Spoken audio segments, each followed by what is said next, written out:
Magandang araw sa inyong lahat. Ang lesson natin sa araw na ito ay ang pagkonsumo na kilala din bilang ang soul of all economic activities. Sa araling ito, tatalakayin natin ang konsepto ng konsumo at ang mga uri nito. Ano nga ba ang mga bagay na karaniwang binibili o kinukonsumo ng mga tao araw-araw? Kasi kung ako ang tatanungin, pangunahin na dyan ay pagkain, sunod ay damit, at marami pang iba. Ano nga ba ang pagkonsumo?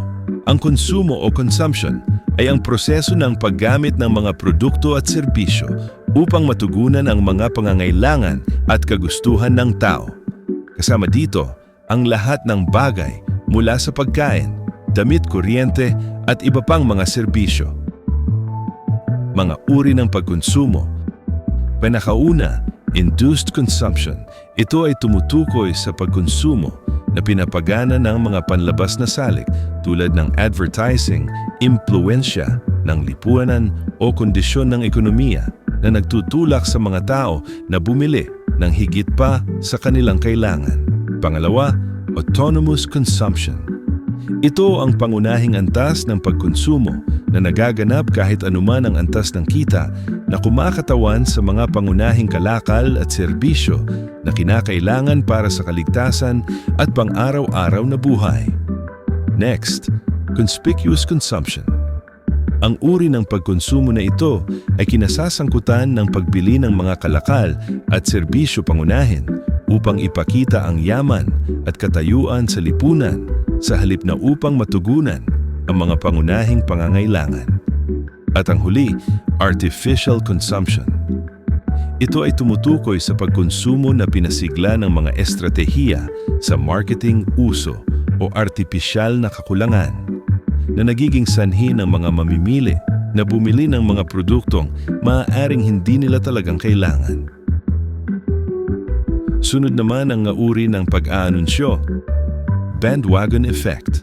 Interes sa isang produkto dahil sa dami ng gumagamit nito. Testimonials.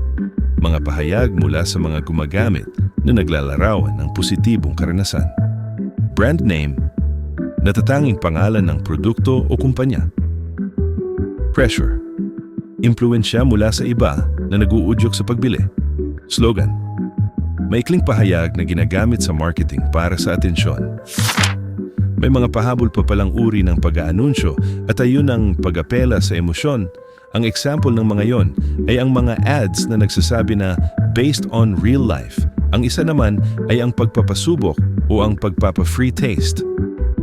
Next naman ay ang mga gawin ng pagkonsumo, complementary goods. Mga produkto na ginagamit kasabay ng isa't isa tulad ng manggatasin. Variety goods. Mga produkto na may iba't ibang uri o bersyon na nagbibigay ng pagpipilian sa mga mamimili. Pagkakaroon ng prioridad sa pagbili.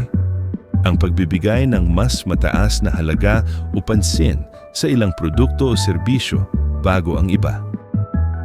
Panggagaya sa iba. Ang pagkilos na bumili ng isang produkto dahil nakikita itong ginagamit o binibili ng ibang tao. Saturation effect. Ang sitwasyon kung saan ang merkado ay puno na ng isang produkto na nagiging sanhi ng pagbaba ng interes o demand dito. Isa ka bang matalinong mamimili? Nasa iyo ba ang mga katangiang ito? Ikaw ba ay makatwiran, mapanuri, hindi nagpapadaya, sumusunod sa budget, hindi nagpapadala sa mga patalastas, may alternatibo, at hindi nagpapanic buying? Kung ganun ikaw ay isang matalinong mamimili.